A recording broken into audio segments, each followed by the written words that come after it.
안녕하십니까. 여러분들과 함께 부동산을 공부하는 놀라운 부동산 놀부입니다.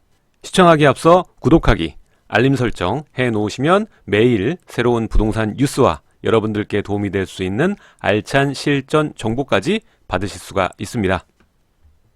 자, 오늘은 뉴스 브리핑 시간으로 준비를 했습니다. 제 기존 영상 중에 찾아보시면 이 DSR에 관련된 영상이 있고 그 영상에선 15일부터 시행된다라고 말씀을 드렸는데 이 금융위원회가 오늘 발표를 했습니다. 이 DSR, RTI 등의 대출 규제를 오늘 발표를 했고 예상과는 다르게 이 고 DSR 그러니까 풀 대출률 같은 경우에도 기준이 이 70% 정도로 확정이 됐습니다.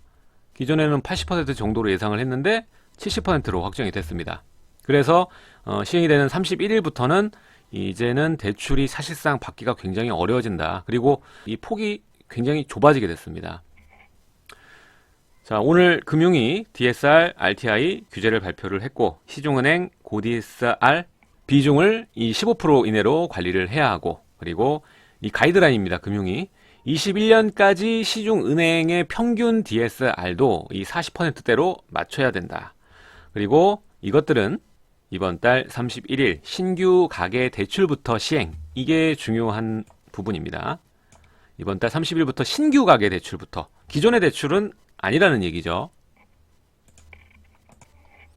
기존의 은행에 대출이 있는 차주는 추가 대출을 받는 길, 추가 대출입니다. 추가 대출을 받는 길이 사실상 막히고 이제 받을 수가 없게 되고 신규 대출자는 대출 한도가 대폭 낮아질 것으로 보인다. 이 금융당국이 현행 100에서 150% 수준인 은행권의 고 총부채 원리금 상환 비율을 70%로 하향 조정하면서다. 이 첫 문장에 사실 모든 답이 다 들어가 있습니다.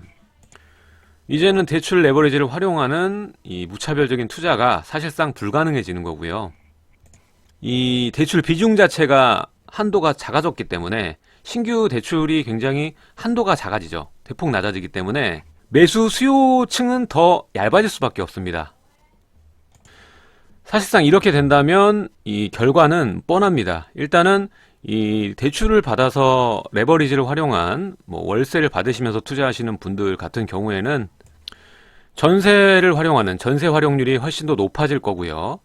그리고 이제 신규로 매수하는 이 매수층 자체 사실상 대출이 한도가 낮아졌기 때문에 실제로 현금 보유를 비중이 좀 높으신 분들이야 어렵지 않게 주택을 매입할 수가 있겠지만 이 비중이 낮고 은행 대출금을 활용을 해서 주택을 마련하려고 했던 그 수요층들이 다 무너지기 때문에 이 수요층은 결국 이 사실상 이 서울과 수도권 시중에 있는 주택 중에 매가 볼륨이 낮으면서 그나마 입지가 우수한 지역, 덜 오른 지역, 저평가된 지역으로 수요가 몰리거나 이 전세 수요로 넘어갈 확률이 굉장히 높아진다는 소리입니다. 물론 이렇게 되면서 이제 집값이 폭등할 이유는 사실상 굉장히 적어졌죠. 확률상으로 굉장히 적어졌지만 이 적어진 확률로 인해서 이 실거주 매수 수요자 자체가 오름 기미가 보이지 않을 경우엔 전세 수요로 굉장히 빠른 속도로 진행이 되거든요. 수요 전환이. 그렇게 된다면 직장 인프라가 받쳐주는 우수한 입지를 중심으로 전세가의 반등 전환을 의미한다고 보면 될 것 같습니다. 사실 결론적으로 보자면 이 매수 수요하고 전세 수요하고 완전히 다른 말이 아닙니다. 항상 수요의 이동이 있거든요. 우리가 서울값이 굉장히 많이 올라가면 지방의 수요가 감소하고 가격이 떨어지듯이 이렇게 매매 수요가 줄어들면 전세 수요로 전환되는 수요가 굉장히 많습니다. 이걸 분리시켜서 보시면 안 됩니다. 그렇기 때문에 이게 줄면 저게 올라가고 이런 현상이 반드시 일어나거든요. 그렇기 때문에 이렇게 금융 규제가 강화가 되면 전세 시장이 굉장히 강하게 돌아가는 결과를 맞을 수도 있습니다. 계속 보도록 하겠습니다. 이 금융위원회는 18일 가계부채 관리 점검회의를 열고 은행권의 DSR 관리 지표 도입 방안 및 임대업 이자 상환 비율 RTI입니다. 제도 운용 개선 방안을 발표를 했습니다. 이 DSR은 개인이 금융회사에 상환하는 연간 대출 원리금과 연소득의 비율을 얘기를 하는 거죠. 이전 영상에서 제가 한번 다룬 적이 있습니다. 주택담보대출만 따지는 총부채 상환 비율 DTI죠. 달리 이 DSR은 신용대출, 자동차 할부금, 카드론, 보험 모든 종류의 부채를 합산을 합니다. 그렇기 때문에 당연히 이 비중이 낮아지겠죠. RTI는 부동산 임대업자의 연간 임대소득을 연간 이자 비용으로 나눈 값입니다. 금융당국은 위험대출 수준으로 보는 고 DSR 기준을 원래는 80으로 우리가 예상을 했는데 70이 됐습니다. 70으로 확정이 됐고요. 70%라는 것은 은행 돈을 새로 빌린 가게가 연간 버는 돈, 연간 소득의 70%를 대출 원금과 이자를 갚는 데 쓴다는 의미입니다. 그러니까 연간 원리금 비율이 70%까지만 이 대출이 되는 거죠. 금융위는 이 소득의 70%가 넘는 부채 상환은 가계의 정상적인 생활을 제약한다며 현행 이 총부채 상환 비율 DTI 규제 수준과 최저 생계비 등을 종합적으로 고려해서 결정을 했다고 설명했습니다. 금융위에 따르면 5월, 6월 중 신규로 대출을 받은 차주는 DSR이 70% 이상인 차주가 이 거의 24% 정도로 나타났다. 또한 이 DSR이 100%를 넘는 비율은 17.6%였다.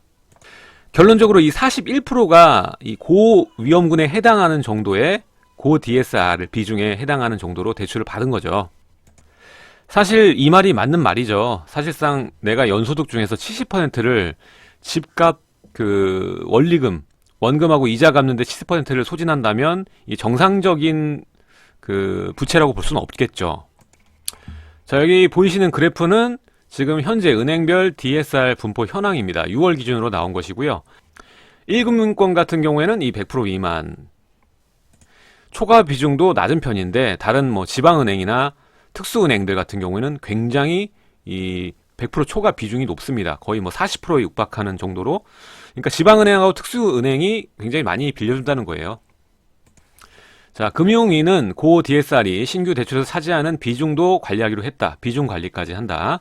고 DSR 비율만 제시할 경우 이 기준을 크게 넘어서는 대출 비중이 지나치게 커질 수 있다는 우려 때문이다. 높은 비율의 대출만 비중이 굉장히 커질 수 있다는 겁니다. 그렇기 때문에 어느 정도만 빌려주면 그 퍼센티지 넘어가면 이 고 DSR이 안 되게 막는 겁니다. 다만 이 시중 지방 특수은행별 간 특수성을 감안해서 관리 기준 등의 차등을 두기로 했다. 시중은행 신규 대출 취급액 중 70%를 넘는 초과 비율을 15% 이내로, 그리고 이 90%를 넘는 대출은 10% 이내로 관리를 해야 된다. 이 이상은 안 되게끔 가이드라인입니다. 그리고 이 중장기적으로 은행의 평균 목표치도 제시가 됐습니다. 이 금융위원회 정책국장이 2021년 말, 지금으로 이제 3년 뒤 평균 DSR 시중은행은 이 40%, 그리고 지방하고 특수는 80% 이내가 되도록 이 관리를 하겠다라고 발표를 했습니다. 참고로 이 6월 말 기준으로 보면은 이 시중은행은 52%, 그리고 지방 특수는 123, 128%입니다. 그러니까 이 52%를 40%대로, 그리고 이 120%가 넘는 퍼센테이지를 80%로 줄인다는 것은 대출 자체가 굉장히 어려워진다는 소리입니다. 그리고 이제 여러분들이 보셔야 될 중요한 내용이 나오는데요. 이번 조치는 이 관료지표 도입 이후 신규 가계대출 신청부부터 적용이 된다. 그렇기 때문에 기존에 있던 대출을 증액하거나, 그리고 금융사 변경 없이 은행 바꾸지 않고 단순히 만기만 연장하는 경우에는 이런 규제에서 제외가 되는 겁니다. 그러니까 여러분이 지금 주택담보로 대출이 어느 정도 돼 있다, 근데 작게 대출 받아 있다, 이런 것들은 증액하는 거나 아니면은 이 만기 연장하는 거에 대해서는 이 규제에서 제외가 된다는 거죠. 그리고 이 세희망 홀씨, 바꿔드림론, 그러니까 서민금융상품들, 적게 빌려주고 이자가 싼 이런 금융상품은 DSR을 적용하지 않는다. 그리고 이 전세보증금 담보대출, 그리고 예금 적금 담보대출도 이 DSR이 적용이 됩니다. 그러니까 이 전세 대출 받으시는 분도 타 금융 대출이 좀 받아진 상태라면은 금액 자체가 좀 작게 나오겠죠. 다만 이 전세보증금 담보대출은 주택평균 전세 기간을 고려해서 4년간 분할 상환하는 것으로 하고, 그리고 이 적금 예금 담보대출은 8년간 분할 상환하는 것으로 산정을 합니다. 게다가 이 DSR 산정도 굉장히 깐깐해진다고 합니다. 이 직장인 같은 경우에는 국민연금하고 건보료, 납부 내역 같은 걸 봐서 이 산출된 소득을 실제 소득으로 인정을 합니다. 기존에는 이 소득의 5%만 차감을 하고 최대 5천만 원까지 소득으로 인정을 해줬는데 더 깐깐하게 들어간다는 거죠. 그리고 이 RTI는 이제 임대사업자 임대소득 비율인데 이 규제 비율은 현행 수준을 유지하기로 했다. RTI 기준을 강화하면 임대료 상승을 초래해서 이 서민하고 이 자영업자의 보증금이라던가 뭐 월세 같은 것들 올라가게 할 수 있다는 거죠. 그렇기 때문에 현행 수준 유지로 결정이 됐습니다. 하지만 이 기준에 미달하는 임대업 대출 예외 사유를 폐지를 했고, 그리고 임대소득은 반드시 임대차 계약서에 근거를 해서 산정을 하게 됐고요. 이 기존에는 차주의 추정소득을 활용을 했던 부분도 있었는데 이것이 원칙적으로 금지가 됐습니다. 은행권에서는 이번 규제가 가계대출을 억제하는 상당한 효과가 있을 것이라고 보고 있습니다.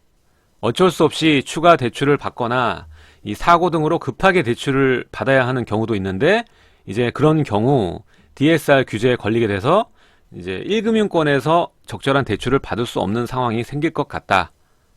은행 입장에서도 단순 계산만 해봐도 연간 몇백억 원 정도의 순이익이 감소할 것으로 보인다라고 말을 했다고 합니다.